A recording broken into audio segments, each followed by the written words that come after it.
Articles are small words used before nouns to show whether we are talking about something specific or general. They help make your sentences clear and precise. Types of articles. Indefinite articles, a and n. Used when talking about something general or nonspecific. Examples: a dog, any dog, not a specific one. An apple, any apple, not a specific one.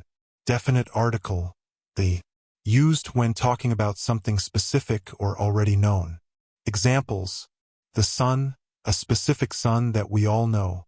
The book on the table, a specific book already mentioned or identified.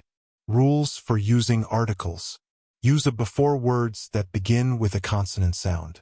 Example: a car, a book, a university. The U in university sounds like a Y. Use in before words that begin with a vowel sound. Example: an apple, an elephant, an hour. The H in hour is silent, so it starts with a vowel sound. Use the when referring to something specific. The cat on the roof is black. Unique things: the moon is beautiful tonight. Previously mentioned items: I saw a bird. The bird was blue. Create sentences. Write your own sentences using. Example: I need a new phone. Example: she has an idea for the project. Example: the teacher explained the lesson clearly.